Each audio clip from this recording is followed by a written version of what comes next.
What is happening, guys? Welcome back to the King in It podcast with myself, Craig Holmes, and this little blueberry, beautiful gem, human, What you want? kindred spirit, What you want? Do you need money? Amy Bannister. Hadouken! What you want though? Like seriously? Nothing, babes. Just your company. Oh, legend! Lads, this is the last episode of season 10. No. Season 4, episode 10. Oh my god, I can't believe we've made it here. I know. 10 weeks we've been doing this for. Wow. Mad. And it's been brilliant. It has been great. I've really enjoyed this season. I've really enjoyed it as well. So I hope you guys have as well. If you've randomly stumbled across episode 10, Yeah. then welcome. welcome. So what we're going to do is we're going to teach you some stuff. Hopefully this episode we're going to inspire you with some crazy stories. You're going to get your minds blown. It has been brilliant though, hasn't it? Like, just picking 10 random episodes, random topics that you want to learn a bit more about, that you're interested in. Like space, like true crime. Yeah. Like survivors of the universe. Once you leave school, you just stop learning, don't you? But like, I know we're not doing a massive amount of learning, but we've learned so much just by, like you said, just doing a bit of research. In different niches. Yeah. We're learning about really cool stuff. And we're learning about things we want to learn about. Yeah, I guess which so. is the fun bit. Yeah. So if you missed the last episode, we talked about random selfless acts of kindness. Yes. Which was a proper tearjerker, wasn't it? It was. And I fear this one may have the same effect. Yeah. Bring your tissues. Yeah.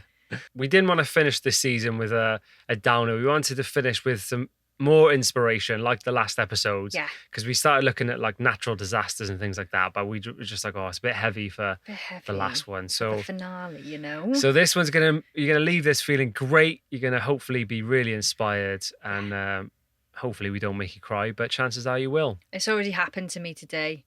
I've already had a bit of a cry because of what I've been reading. Yeah, just a forewarning for this. Like, some of these stories, they might be a little bit triggering. Some are set in war zones, and they might be, just a little bit uncomfortable to listen to. Yeah, but the sort of overall stories they're going to leave you feeling like, oh, wow. Inspired. Those people are class. Yeah, heroes of the world. So this is the end episode. This is the last one. You know what that means, Craig? We're going to have a winner, aren't we? We're going to have a competition winner.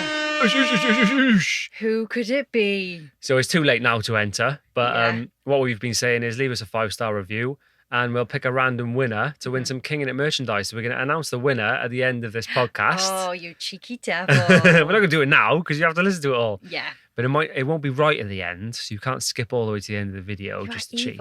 You're evil. We'll put it in there somewhere. But yeah, honestly, it's been so brilliant going through all of your comments and all of your the reviews. It's been lovely. Yeah, some brilliant ones on there. Just a bunch of legends. Yeah. And we're sat at number 15 now in the podcast charts for UK travel and places. Who are we, Craig? Check us out. I love that. It's cool, isn't it? It makes me feel really cool. We did peak at number 1. Did we? About a year ago. Oh, there we are. Still holding on to that. It's a little hole in your heart there that we're not still there. So we'll get there. Even if you just like us, if you like what we're about, still leave us a comment, even though you won't get anything out of it. Yeah, leave us a review. Leave us a random act of kindness. Yeah. So last week we left you with a riddle, and I said if you know the answer, then DM me or DM us, and loads of you replied. So Amy knows the answer. So the DMs, didn't I? So I'll read the riddle again in case you missed it. So it was, what is 3/7 chicken, 2/3 cat, and 2/4 goat? Now my brain was going mental. What was your first answer? A cat curry from the Philippines. How did you get to that? With goat and chicken, if you pay extra. So you just went to a meal? I went to food, of course I did. It's my first choice. But yeah, then I kind of went to like a goddess that was made up of like half chicken, half cat. It didn't work for me. And then people were saying the answer in the DMs, and I was like, okay. It makes sense. What I should have done is given you a clue. And if you still don't know, the clue I'll give you is it is a place. Pause this now if you want to have time to think. The answer is Chicago. Chicago. Perfect. Well done to everybody that got that. There were so many replies. I was obviously going to see it. So obviously 3/7 chicken is the Shit. what? Shit. Shit. Chicken is 7 letters, so 3 of those letters is CHI. 2/3 cat, CA. 2/4 goat, GO. So if you got that and you didn't Google it, hats off to you, bloody genius. Well done. Right, lads, so before we get into the episode, we are going to thank this season's sponsor, absolute legends again, Surfshark. Thank you so much, guys. Perfect. I actually came in with Surfshark then. Surfshark. Yes. So Surfshark is something that if you're online, if you're out and about on public Wi-Fi, you're definitely going to need. It's a couple of quid a month, and it's basically like an online bodyguard. Surfshark encrypts all of your information that is on your phone, on your laptop. You just sort of buy it. It's an app kind of thing, software. You install it on your laptop. People need to know this stuff because I'd be like, what on earth it's just is so it? technical. You're so technical. I You're know. losing me. I really am.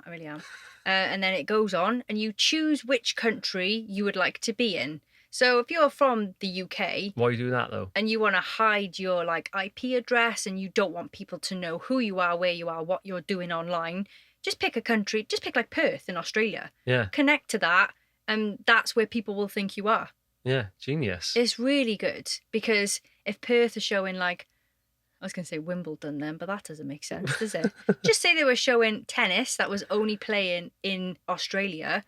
You just say you're in Australia and that streamline what Amy's trying to say is becomes available. If you're in a country where you can't get access to when you go online, you type in BBC iPlayer and you're in America and it's like your country doesn't have access to this website. Yeah. If you've got Surfshark, you change your location, boom, I'm in the UK and you can just watch it. Yeah, that's what I said, Craig. Yeah, that's what you would And if you're proper into Wimbledon in Australia, you can buy yourself a t-shirt that says Wimbledon on it. If you've got your Surfshark on, it will give you the best price going.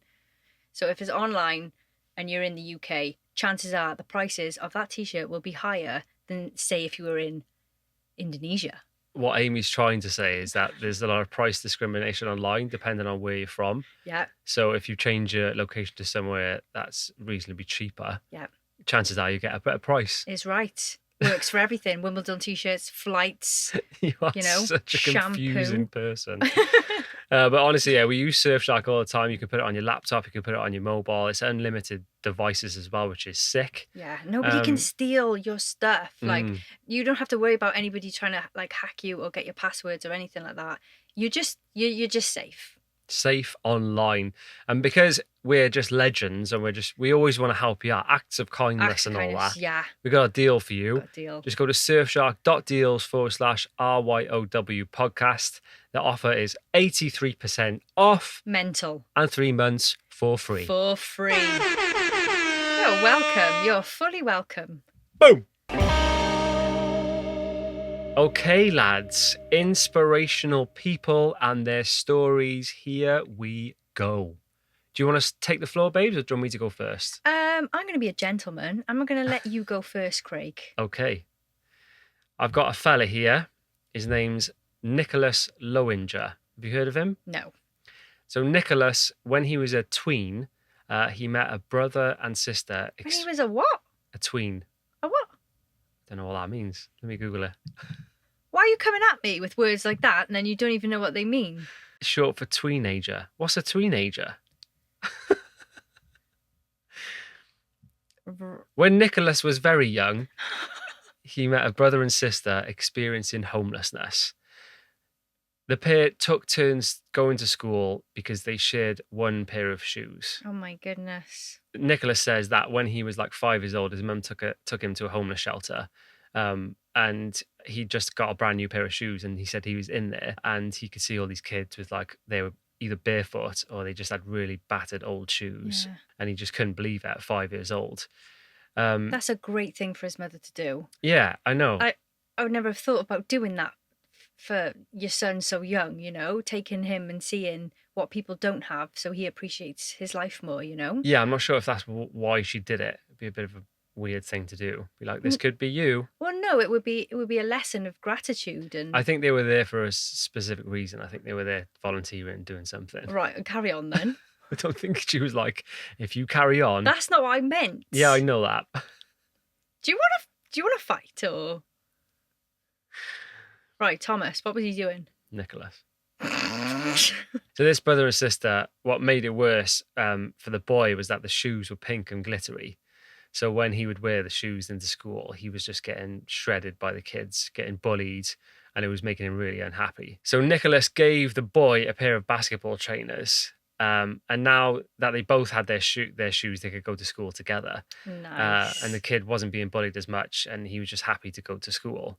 And he said what was incredible was the difference that one pair of shoes made to that kid, because he didn't feel like himself. You know, he's literally borrowing his sister's shoes essentially to go to school. Yeah. So not only has he got a new pair, they can both go to school together. So they're missing out on education just because they didn't have shoes. That's mad. How crazy is that? What country was this from? This is in America. Oh, right. So this guy's based in America, yeah. Okay. So then Nick came up with this idea for an organization, and he called it Gotta Have Soul. Nice. And Nicholas started this when he was 12 years old.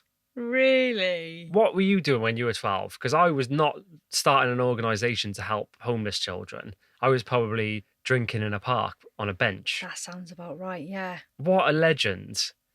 12. 12 years old. Unbelievable. So what they do is they donate brand new trainers to kids in homeless shelters to open up opportunities for them. That's amazing. And they provide them with skills they need when they get to the school as well. So it's not just like, here's your shoes, ta-ra. They like teach them like, you know, people skills and things like that. And, That's so and just cool. generally just they have a place to like hang out and stuff. Yeah, yeah. Footwear has been donated to over 100,000 children in homeless shelters. Goodness. And at the moment, I went on their website just to have a look at their social media. And I was expecting it to be massive, but they've got like 1,000 followers on Instagram. I found this with looking through my people as well. Yeah, it's they unbelievable. Don't have that much of a following. Yeah, just like unreal stories that aren't really getting much coverage. So yeah, they're doing a summer fundraiser at the moment, and they're trying to raise $5,000 to, you know, provide more homeless children with trainers. Yeah. So we'll leave the link in the video if you want to donate, and there's going to be a few things coming up, and we'll leave the links to all of them. So if any of them resonate with you, we'd love it if you went over to donate to any of these organizations. But what a guy, Nicholas Lowinger. I mean, isn't that crazy? Like this is the whole inspiring impact. Like now he's done that, I'm like, what can I do? Yeah. What can I do? And the fact that he's the one that has pioneered this, he started it, but there's been 100,000 pairs donated. That's crazy. That's just one idea from one little boy, and everyone gets involved. You know? Yeah. And he started an organization. Yeah. It's like a knock-on effect. That's all you need to do is you become that one person who comes up with the idea, and then hopefully all the kind people around you will help. So lovely. What a legend. I was proper tearing up watching this story. Just so cool. Yeah. So amazing. What have you got then, babes? Who's your inspirational person of the day? I have a few, but I'm going to start off with Malala Yousafzai. This girl is a legend. So Amy did a lot of research, and she told me who she was doing, but it was like a few hours before, and then I came across her as well, and I've forgotten who she was looking for. So I did a bunch of research on her as well. So she's fascinating. So go on, Amy, tell us about Malala. So Malala was born in Pakistan. All she wanted was an education, the same education provided to her male peers. She says, welcoming a baby girl is not always cause for celebration in Pakistan. But her father was determined to give her every opportunity that a boy would have, which is crazy. Pakistan, like we've been to India, which is really close to Pakistan, and I feel like I know the place, you know? And the fact that women or children, girls, don't have the same education as a boy, I can't. So Malala's dad ran a girls' school in the village where they lived. But when the Taliban moved in, they ordered the school to be shut down as they didn't believe that girls deserved an education. Nice one, Taliban. What on earth? What age are we living in? Do you know what I mean? Grow up, innit? It is so crazy. Taliban, if you're listening, grow up. And this is like 2008, so it's not even like miles away. Do you know what I mean? So when she was just 11 years old, she said, I said goodbye to my classmates, not knowing when, if ever, I would see them again.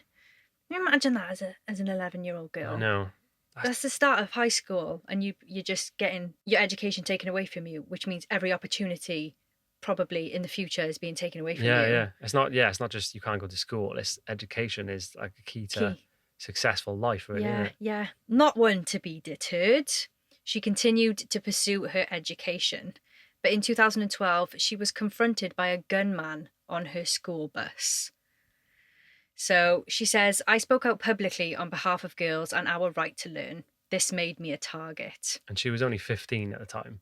Mental. I think she was speaking out from 11 to 15 until this happened. So in October 2012, on my way home from school, a masked gunman boarded my school bus and asked, "Who is Malala?" Imagine. Fucking Masked hell, with a man. gun. You would be absolutely At that terrified. age as well. I used to get scared when like the local bully would get on the bus. Imagine like Yeah. masked gunmen just getting on. Like it's mental. Do you have a local bully, babes? It was me. That I'm joking. would make sense then, would it, Craig? Let me know who it is, right? And we'll go round there. I'm sure he probably lives in our hometown still. I'll have him for you. I think he threw a sandwich at my head once. Seriously. Did he though? No, he didn't. Someone had a sandwich thrown at their head, but it wasn't me. After he asked who was Malala, obviously she came forward, said who she was. He shot her in the left-hand side of her head. Mad. She says, I woke up 10 days later in hospital in Birmingham in England. The doctors and nurses told me about the attack and that people from all around the world were praying for my recovery. She says, after months of surgeries and rehabilitation, I joined my family in our new home in the UK. With her father, who she says has always been her ally and inspiration, she established the Malala Fund, a charity dedicated to giving every young girl an opportunity to achieve a future she chooses. So in recognition of her work, she became the youngest person to receive the Nobel Peace Prize in December 2014. She says, with more than 130 million girls out of school today, there is more work to be done. I hope you will join my fight for education and equality together. We can create a world where all girls can learn and lead. Absolute hero of a person. She's got it built in her, haven't she, obviously? Yeah. When I was doing the research, I saw her on Ellen, and the first few minutes I watched, did you see it? No, I didn't watch any videos on her. Ellen says about the shooting, and she said the build up to that, she was so terrified of being attacked for what she was doing, for speaking out. Yeah. So she kind of lived in fear. And she said that the day that she got shot, You okay? it's just so crazy. Like, it's so sad. It's Yeah. so sad. She said the day that she got shot, like all her fears just died that day. And so she was just like, I have to do something. And that's what made her sort of step into that position of like, we need to change the world. And it's so fascinating and so brave. It's unreal, isn't it?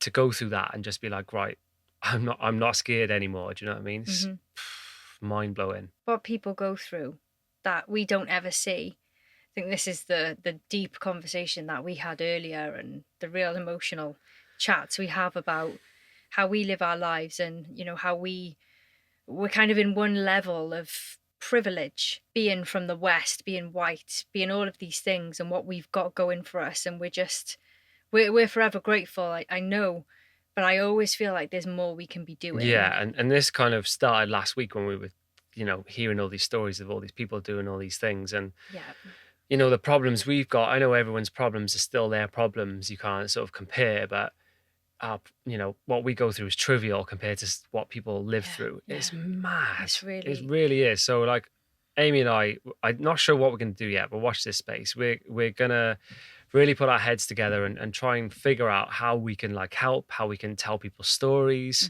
use our platform to like raise awareness for people that we can help, people who really need help. Yeah. And we're buzzing to do it. Like we're like terrified and it's really overwhelming to think about it.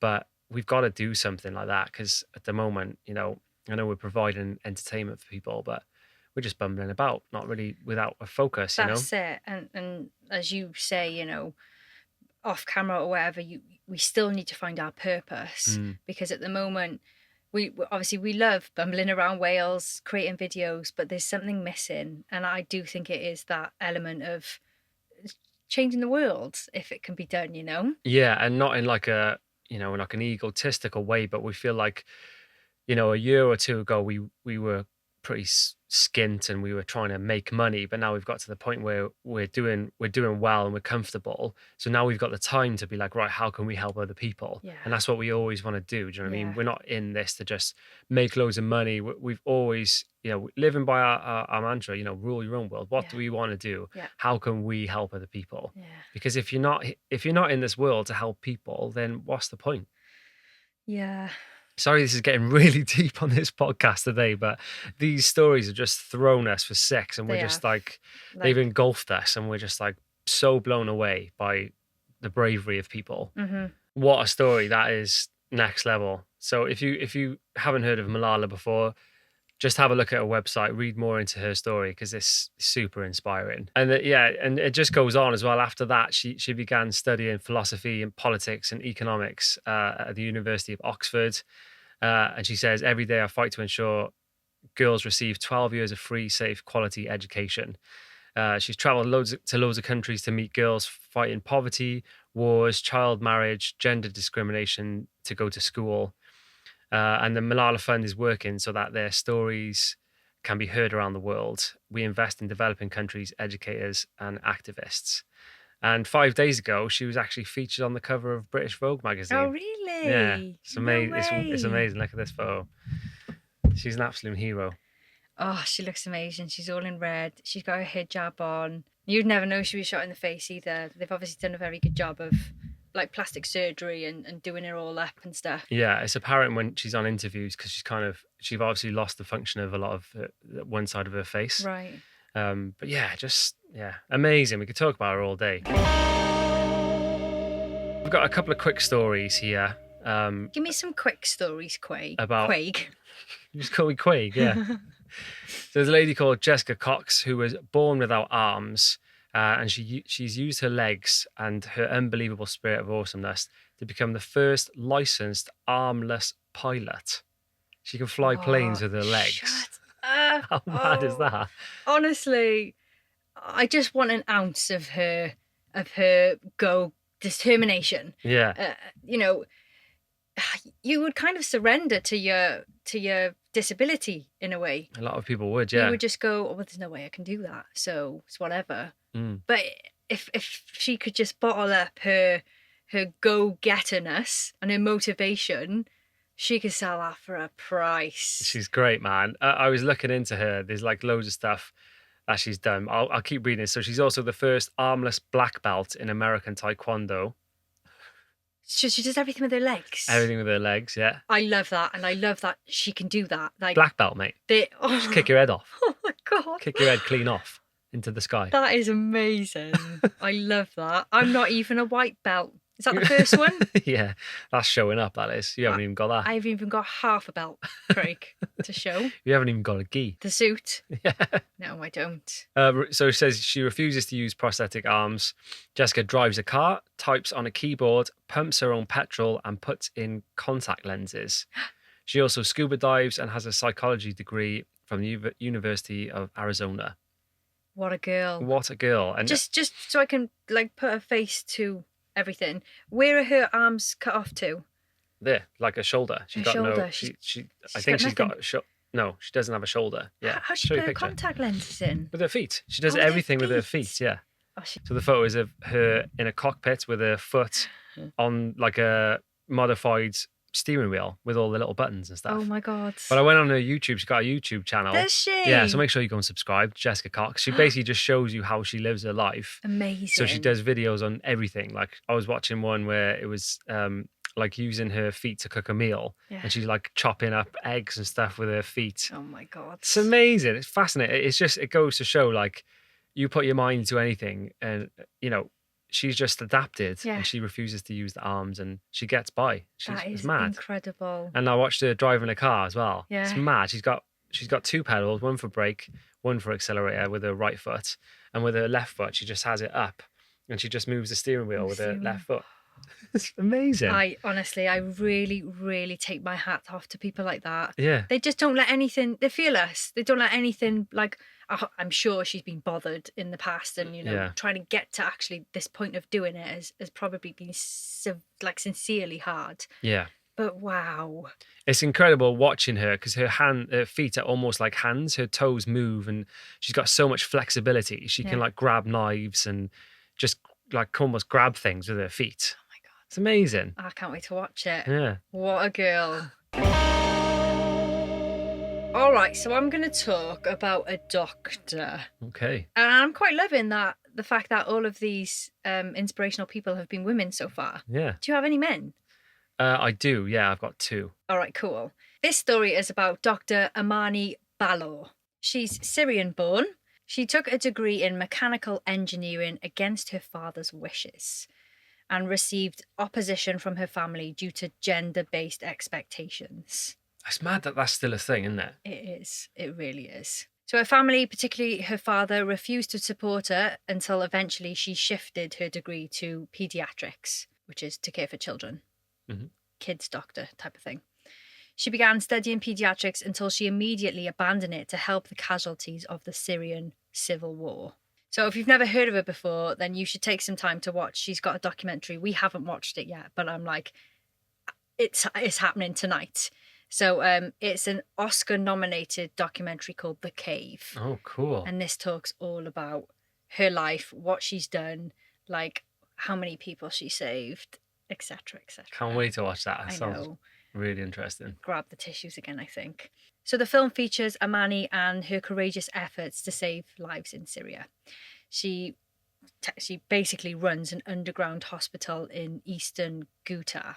Underground, as in they're not allowed to be doing it, or? Yeah. Oh, wow. Yeah, it's a secret hospital. Bloody hell. It ends up being a secret hospital.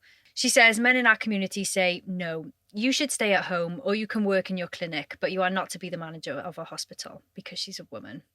She says, I insist, and I want to challenge them and prove that women can do this work also. I have to support women because if I succeed, then all women will be supported. Yeah. And I love that. Go for it, girl. Like, you know. I mean, this is a completely different topic. Well, it's the same topic, but you could do a whole podcast on this. But why aren't there more women in charge? Why is it all men? Yeah. It's societal norms, isn't it, that have been passed down from generation to generation. Yeah. But it's like, it makes perfect sense for women to be in charge and to be in higher positions. Yep. Like, it doesn't always need to be men. But here we go. Moving on. You type in the world's most inspiring people and the top 10 are men. Written by Google. So Google have the word. Do you know what I mean? Yeah. Amani had to abandon her studies when she was summoned by neighbours to treat their 12-year-old wounded boy. So the boy was a victim of the government's attempt to crush protesters. Nice. Nicely worded nice line. Work. He was a bystander and he was shot in the head with a bullet. 12 years old. The boy's family were worried that the authorities would seize him if they went to the hospital, so they went to Amani instead. So she started as a volunteer in a nearby rebel stronghold hospital. And I was like, what is a rebel stronghold? I was reading the definition and it just gave me anxiety, like wondering what she would have gone through being there. Yeah. What on earth would it have been like? So it says it's a building or position that is strongly defended. Yeah. So and obviously, the rebels are the ones who are fighting against the government, aren't they? Yeah, I guess so. Yeah. Rebels, yeah. So she was a volunteer and she ran the hospital while bombs fell around her. Like, that just in itself as a sentence is absolutely terrifying. I know. Do you know what I mean? Never mind being a woman and going against any kind of orders of her not being allowed in this hospital, never mind helping people and running the show. Yeah, so she's not only putting herself out there, putting herself in danger. Extreme danger. But then she's putting herself in more danger with the actual bombs going off around her. Yeah. Like, that's how much she wants to help. Yeah. She's willing to do that. Yeah. Like, that is pure heart, isn't it? No questions asked, like, she's there. So the hospital operated despite frequent attacks from the government until authorities successfully seized the area. So there was 13 doctors there and Amani decided they're going to continue this operation underground. So beneath the building that they were in, they all just went underground through all these tunnels and set up like a secret hospital there. Mad. So this clinic was eventually known as The Cave, hence the documentary called The Cave. As its popularity grew, more medical volunteers appeared, which is really cool, and the hospital thrived despite the siege. So they were able to like smuggle in medical stocks paid by international and local non-government organizations, and they also like took equipment from other hospitals that had been bombed and destroyed. She wasn't a trauma surgeon, but recalled treating victims with missing limbs and victims of chemical attacks. So the government is literally something. I didn't read it properly, but it had something to do with chlorine. Bloody hell. The government bombed the hospital many times. She kept a detailed journal about the days and the attacks, which I think helped with the film, making of the documentary. Yeah. So yeah, in 2016, at just 29 years old, Amani was elected and promoted as the hospital director. Yes. Go on, girl. She became the first and only woman to manage a hospital in Syria. She ran the hospital until 2018, and then she was exiled. Really? I'm guessing people found out. So she wasn't like... It wasn't accepted that she was running this hospital. Yeah. I'm guessing this is just the underground one still. So she was forced to flee Syria and spent some time living in a refugee camp in Turkey. But she's now opened a charitable foundation. It's called the Malala Fund, and this supports women and children in conflict zones. Absolutely incredible. She is a woman. What a force. You just... I don't know what to say about her. You wonder if you put yourself in that situation, would you do the same? Would you? I mean, it would be. It's really hard to put yourself in her shoes. Yeah. Because it's hard enough. It's hard enough when your parents are like when we say like, oh, we're going to do the Mongol rally, and they're like, oh, I'm not sure if you're going to be doing. I'm not sure if you should do that. I don't know if the country's be safe. But imagine your parents just flat out saying, no, you shouldn't be doing that because you're a female. Yeah. Or. Do you know what I mean? Not even just that. Just like, oh no, you can't be a doctor because you're female. Yeah. It's can't even think about it. Yeah, it's mad. It really is crazy. She had an interview and she mentions not having the right medicine in the beginning, and so many people, including children and people with cancer, would die. You just don't think about that, do you? Yeah. What do cancer patients do? Like, treatment doesn't stop. Yeah, true, yeah. I had treatment every week, but some people have it every day. Yeah, Where are you going for this? Do you know what I mean? You would feel so helpless, like nobody can help you. Yeah.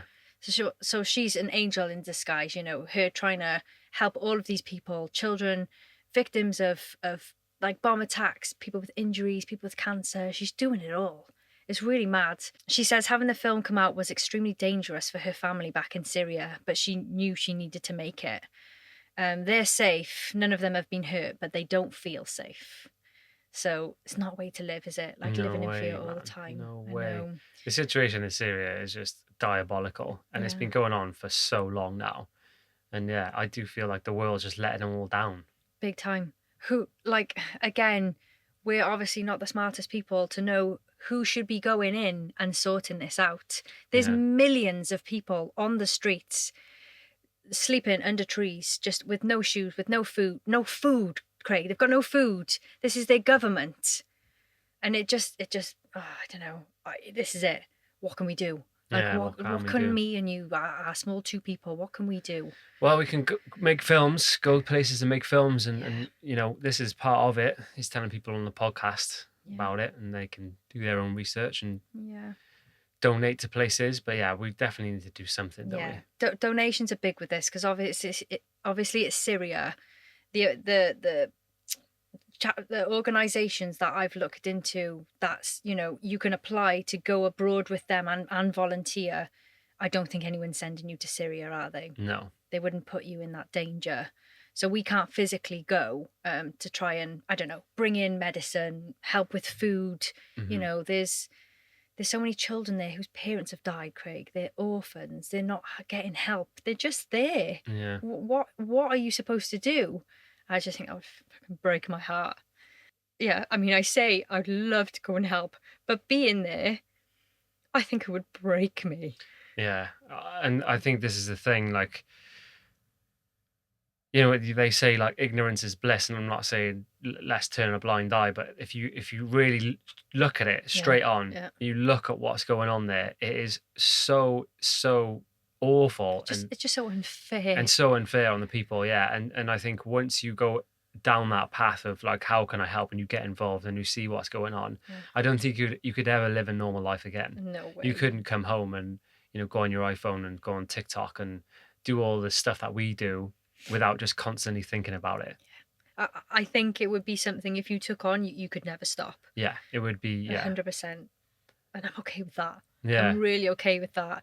You know, I guess we don't know enough about Syria. We don't know what's going on with the government. Why this is all happening. I haven't looked into it enough. I just see the disaster that it's left behind, you know. Mm-hmm. And that could never be finished. You know, we could never go, all right, we've sorted that now, you know. Yeah. So that would be a big thing for me as well, is going and helping as much as I can, but knowing it can't be fixed like at the click of a button, you know. But yeah, I mean, it would just, I feel like we need to do this now after all of the podcasts that we've been listening to and all of the like emotional effects that it's had on us. Why can't we do this? Why shouldn't we do this? Because we can. Definitely. Okay, my next story is a kid called Iqbal Masih, born in Pakistan in 1983. Have you heard Iqbal's story before? No. This is mad. So at the age of 4, Iqbal was sold by his father to a carpet factory for 600 rupees, which is about £8, Oh my God. to pay for the wedding of his eldest son. Are you joking me? Like, that as a sentence is just like, what is going on? It's quite hard to process that, but you have to realise that that's a true sentence. Like, it's not even Unbelievable. in a film. That's real. That happened to him. Did he want to get rid of his child, or was it like a pride thing? You need the money. I guess he just yeah. I mean, But surely you what could the just hell? go, oh, son, you're not going to get married. So he was sold to this carpet factory. He ended up working in a child labour camp. So he would work for 12 hours a day, 7 days a week, chained to an iron grid, making carpets. Oh my God. And he was subject to constant beatings. Who on earth would treat anybody like that? Like, what's the need? What's the point? What is the point in that? It's all boils back to the same thing, isn't it? It's money. But he could do that, not chained up, not having beatings. Do you know what I mean? Yeah. Well, so he ended up escaping. So I think that's why they chained him up. So he escaped child slavery at 10 years old. So he did that for 6 years. He had to endure that for 6 years. But because of the conditions he was forced to work in, he had the height and weight of a 6-year-old. Oh my God. Which is mad. He's tiny. Like, you see pictures of him, he's really small. God. After his escape, with the help of bricklayer unions, he spent his time talking about the abuse of Pakistani children. He became a leader in the movement to put an end to it once and for all. He helped over 3,000 children escape bondage and travelled the globe speaking out against the issue.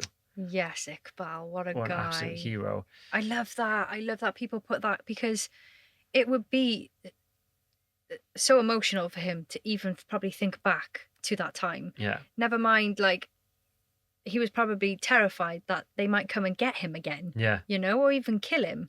So to speak up like that for anybody who does that is just so powerful. Yeah. Unbelievable. So unfortunately, there's a sad ending for Iqbal. So he was assassinated when he was 12 years old. 12. So whilst he was out on his bike, somebody from like the carpet mafia, it says here, shot him because they found out what he was doing and how he was speaking out against it. So 12 years old, he was killed, and roughly 800 people attended his funeral service. However, his legacy lives on well beyond his death. Good. So in 2009, Congress started an annual award in his name, given to activists fighting to end child labour. Amazing. So he sparked that movement, which is amazing. But what a guy to live that life, come out and then spend those, couple of years just speaking out and being the voice after going through that. Putting him in that position where he ended up getting killed as well. And he must have known that could have been the outcome. Yeah. Just so brave of him to do that. And look what he started. Yeah. Now people, what's our widest audience? The UK. Now people in the UK know of Iqbal and his doings. He's still like resonating like all these years later. So that was in 1983 he was born. Wow. And he died at 12 years old. So it would have been like 1995. I can't believe it. Madness. Right, I got another legend of a human here. This fella is called Calvin Doe, and he is one of Sierra Leone's most famous inventors, who got started when he began looking for ways to fix local problems with technology as an 11-year-old. Oh, shit, you make me look bad. What have you fixed around the bus lately, babes? Huh? That's what I thought. Hang on a minute, there's got to be something. You fixed a meal or two. You mean sexist? No, it's the truth. By 13, he was powering neighborhood houses with batteries made out of acid, soda, and metal in tin cups. What? But how do you know how to do that? Like, what a legend. Someone's taught him that. Who's taught him that, though? It says he went on to build a community radio station out of recycled parts. Oh my God. You And must he- have a dodgy uncle. And it was powered with a generator also made out of reused materials. David Senger, a PhD student at the MIT Media Lab, and Calvin's mentor. There we go. So we've got a mentor. Yeah. So he must have some sort of access to the internet. And he's like, how do I build this? And he's like, do this. Yeah. He says, in Sierra Leone, other young people suddenly feel like they can be like Calvin. I love that. How good is that? That's it. So, yeah, Calvin's just out there doing his thing, helping the community with his inventions. I think he's like 20 years old now. This is a while ago I read this. But now he's in Canada and he's doing like a PhD in something mad, and he's carrying on inventing Nice. stuff. He's a very But, yeah, smart guy. smart dude, yeah. I love that. But yeah, I often think, like, why would someone inspire me? Mm-hmm. Why would someone inspire you, Craig? I think there's two types of people that inspire me. There's people who go out there and do things that they don't have to do. So they purposely go, right, I'm going to do this. It's completely selfless. Yeah. I'm going to start a charity or an organization, and I'm going to help people just because I want to be kind. Mhm. And for me, that is just the epitome of like a great person.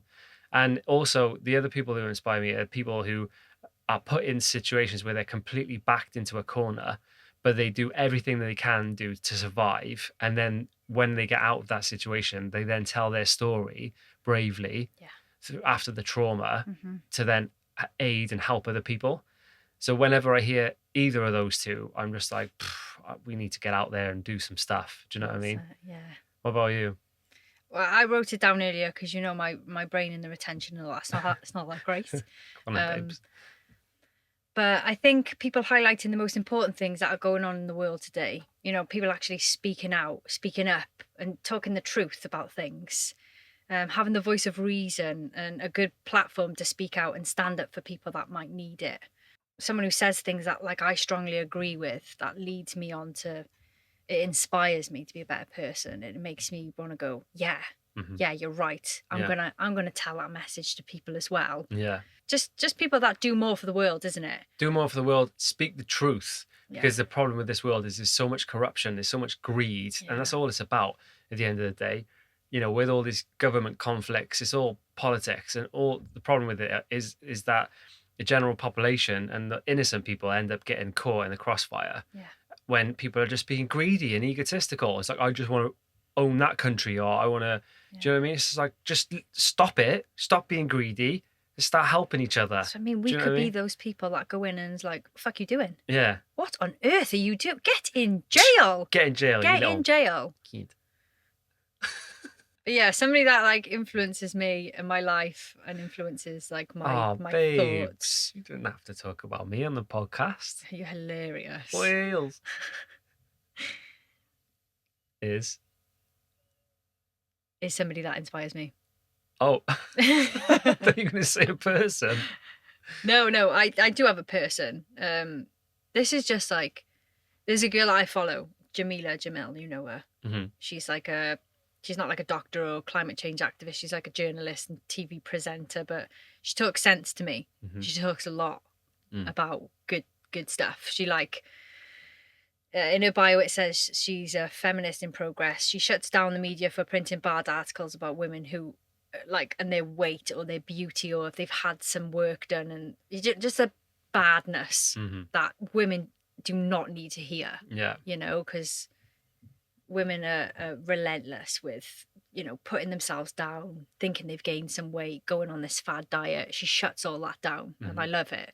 She talks about the LGBTQ plus community, their rights, her struggle with anxiety, Palestine. She urges people to like educate themselves on the problems that we've got in this world. Mm-hmm. Yeah, she's great. She promotes Black Lives Matter, that movement. She talks about women's rights, and so she brings all of these like ideas, problems, concepts to the forefront. She addresses them, and she makes you educate yourself on them too. And I think it's really good. She's just really outspoken. She's feisty. She's great. She's a great role model for women of any age. Yeah. Really. Do you know who is a great role model? Yeah. You, babes. Me? Yeah. For Because you talk openly about your anxiety. You inspire girls to just go out there and be themselves, wear the clothes they want to wear. You know, you are a great role model for people because you tell the truth. You speak your mind. You go out there. You've done all of this incredible stuff, and yeah, I think a lot of girls really look up to you. And like, especially, just hearing you on this podcast talk about how you want to change the world. Like, we need more people like you in the world, babes. I try my best, Craig.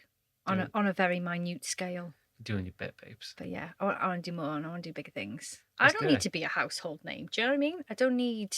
Yeah, we're not in it for fame. Oh, like. No. I just mean. Isn't it a weird thing though? Like what we do, like in order to gain more money, you need to gain more following, which in turn people sort of say, "Oh, you're famous," but that's far from what we want to be. We don't want to be famous. We just want people. We want people to watch us or hear us and go out and live their lives because we know we can do it. Yeah.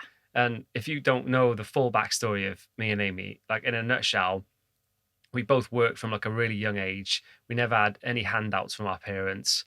We worked really hard, saved a bunch of money, started traveling, and started filming it. And it just grew from there. We like turned it into a business by, having different revenue streams and things like that. So yeah, I think anybody who watches us or listens to us and you've got an idea or a dream or something you want to go after, you can just do it. You just have to take the first steps. And I know it's like really overwhelming sometimes to be like, right, this is the end goal. How the fuck do I get there? Yeah. But if you just take the first step, be like, right, I'm going to do part one tomorrow. Yes. Then you're on your way there. Do you know what I mean? And the problem in today's society is people, they want quick rewards. They want to make it. They want to be TikTok famous in a week. They want to be a massive YouTube channel in 3 months. But if you just take your time and make a plan and stick to it, then you can do anything you want. And stick to your why. Stick to your especially your why, but be yourself. Bottom line, like don't ever try and be anybody else that you're not, and do what you're passionate about. Like, we've got a friend, Steve Yallow, he's got a YouTube channel, and he just talked openly about creating videos that he didn't want to make in order to get views on it. Okay, yeah. And it's like, we understand a lot of people do that, and it is a circle of, trying to grow on YouTube and make this a full-time thing, but sticking to your pride and your,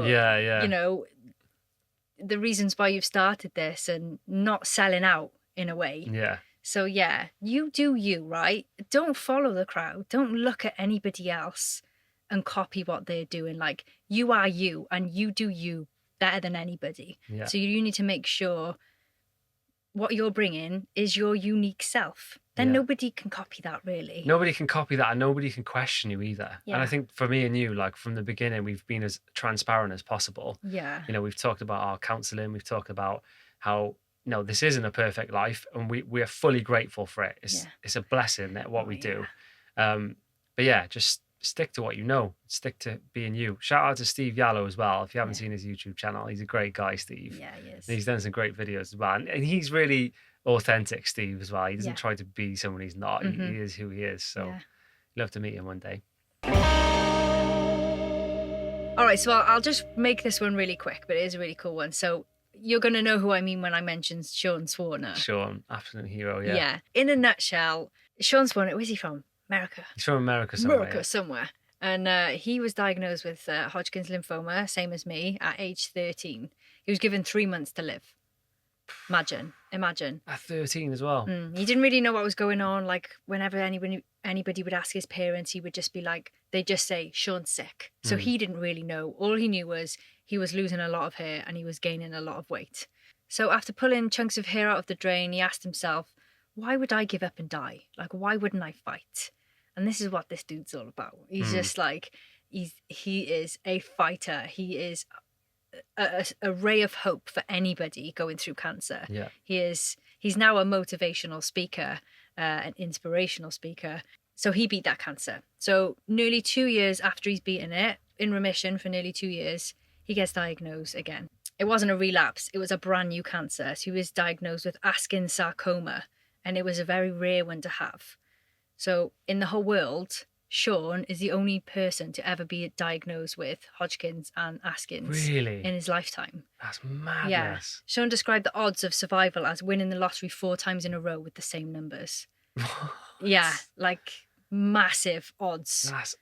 Wow. Obviously, at this point, it would have been really easy for Sean to just be like, "Oh fuck it! Like what the hell? Yeah. Why is this happening to me again?" He's just been through so much like strain put on his body, all of the like poison that's gone into him, and now he has to do it all over again.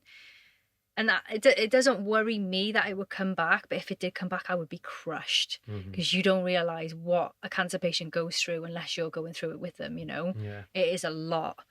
His fighting spirit and inner will helped him along day to day, thinking of reaching a positive outcome. Sean says, "I wasn't focusing on dying; I was focusing on living." Even though the doctor told him he only had 2 weeks to live. 2 weeks. Imagine that. Like, what would go through your brain? Like, I'm saying it here, but imagine you were told it. What would you do, Craig? You don't even know, do you? No. Because you'd be like such a mixture of emotions. Would you be angry? Would you be sad? Would you be like absolutely gutted that you're going to leave this earth? Or would you accept it? You just can't even fathom it. Because the way this is an interesting question. How do you, when you picture time, and when you picture weeks to weeks and months to months, how do you see it in your brain? Like, is it a picture or... Do you know what I mean? It's like a calendar, I guess. Uh-huh. So you just see a calendar with the days? Kind of thing, yeah. Because mine's like, the weekdays are like lower and in a row, and then the weekend's like up on a block. You live for the weekend, yeah.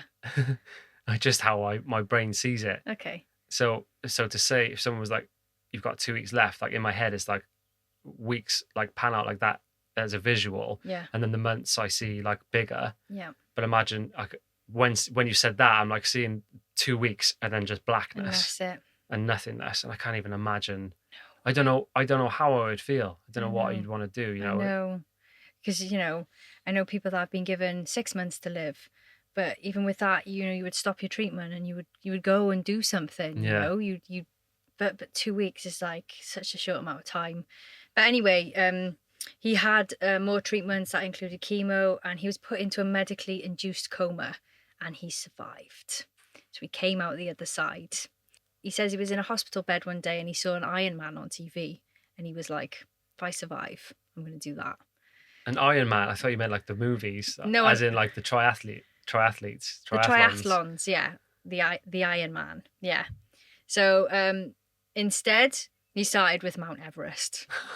So he knew that if someone who had overcome cancer reached the top of the highest peak in the world, it would be a huge beacon of hope for so many other people around the world that were struggling with their own illnesses. What guy. So remember, he only had one lung, which would have made this like so hard. So he had to train for it. Despite the doubts of almost everyone he knew, he poured his heart and soul into his effort. And 9 months later, he was at Everest base camp, ready to make his way up the mountain. But he was the first ever cancer survivor to summit Mount Everest. Really? Yes. That's incredible. With one lung, Craig. With one lung. I couldn't even do it with 4. Like a friend of ours, Jeff Smith, shout out to Jeff, Yes. He's climbed Everest and he had to use oxygen, and he's like a super fit guy with 2 fit. lungs. Yeah. He's got some stories as well, haven't he, Yeah. Jeff? Hats off to Jeff though for doing Everest, and to Sean for doing it with one lung. That is mind-blowing. But since then, he's gone on to complete the Ironman World Championship in Hawaii. He's trekked to the North Pole, and he's climbed the 7 summits, which is the tallest peak in each continent. That's so cool, man. With one lung. So yeah, he's now an inspirational speaker. He's got a book out, and he just encourages other cancer survivors to reach new heights. He's great, Sean. He's such a good We've met energy. him. Yeah.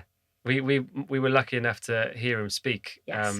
We went to a conference called Finest Sense of Tumour, where it's like how would you describe it? It's just like all the younger sort of under 25-year-olds get invited to Centre Parks, which is just like a holiday camp thing, isn't it? In the middle of this massive forest in England somewhere. Everybody that's been diagnosed with cancer or currently has it, I think you can go if you still have it. Yeah, you can. Yeah.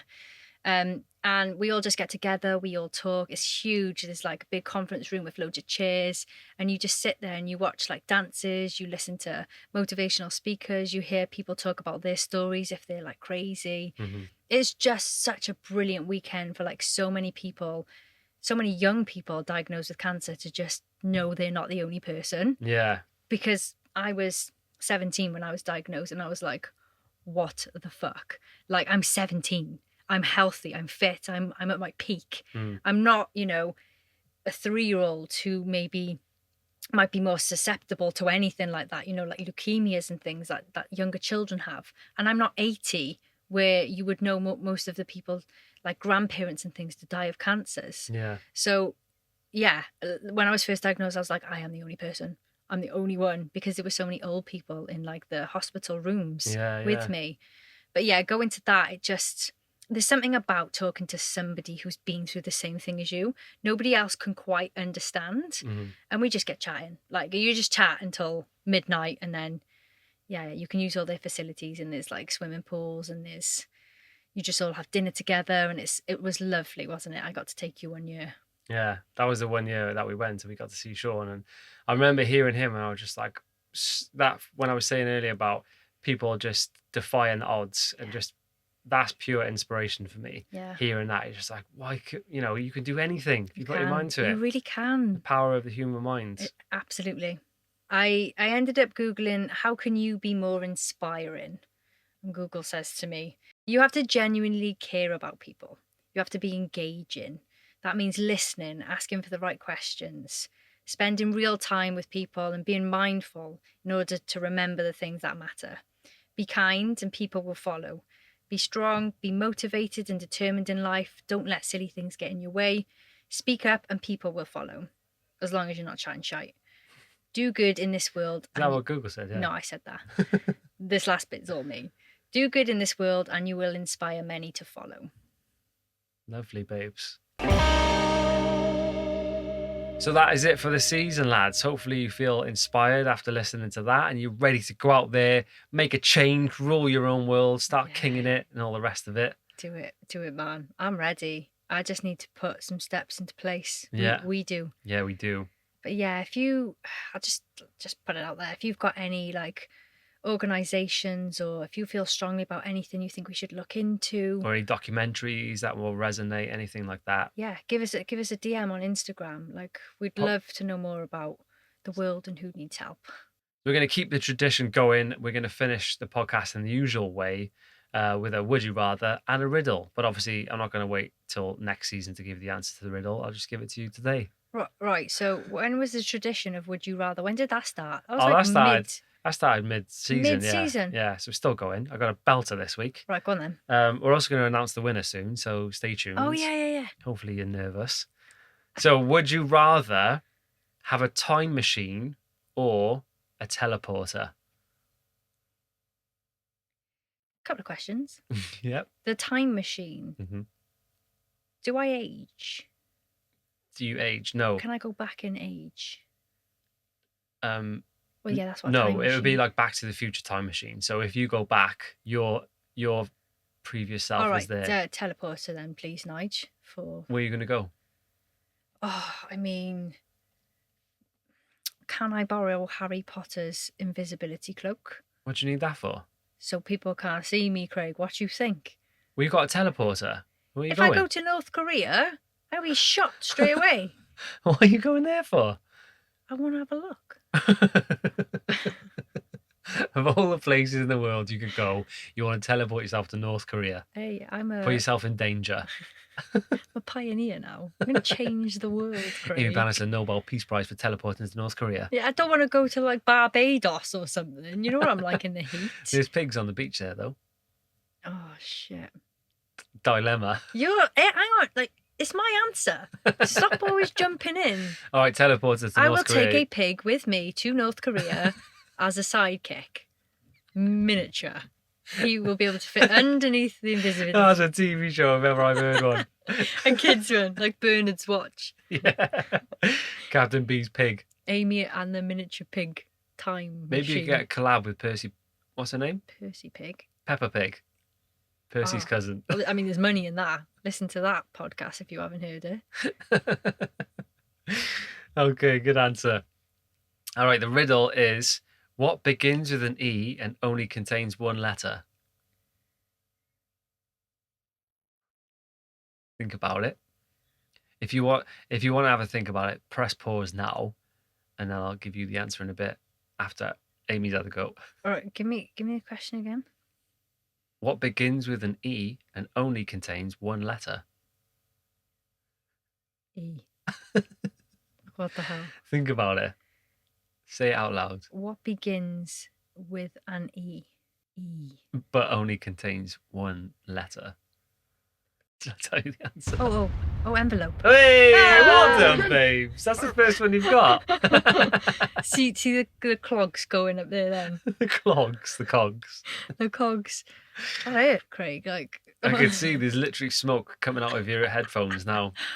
Oh, I'm so clever. Well done, babes. If you got that, hats off to you. Thank you.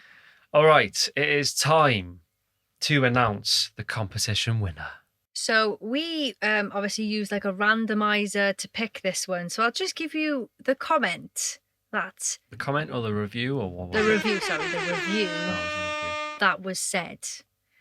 I love your podcast. I just finished them all. I listened to them while I was at my cleaning job. You have inspired me and my husband to go travelling when the travel restrictions is lifted in England.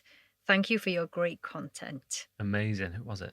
The winner of this season's competition is a lady called Rianne Dridge. Yay! Well done, Leanne. Hats off to you, mate.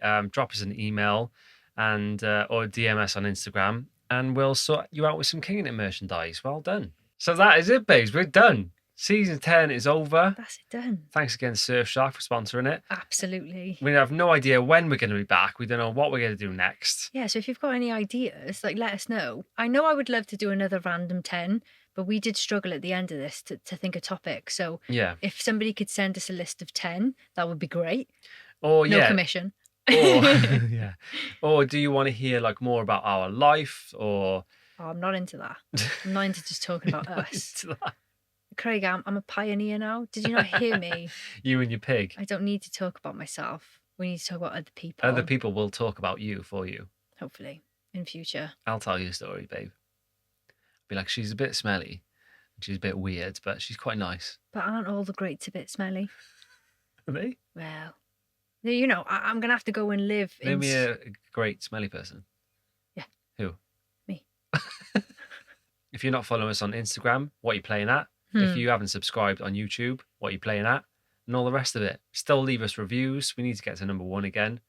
Other than that, babes, have you got any words of wisdom or anything you want to leave the people with? Words of wisdom. I think a little roundup of this whole thing would just be watch lots of crime documentaries because they're really interesting. Yeah. Good. Drown people in kindness. There you go. Inspire the life out of your peers. Tell people that you love them and care about them, even if you just text them, if you're British and you don't like saying it out loud. Yeah. And always remember to rule your own world. 1, 2, 3, Bye. bye.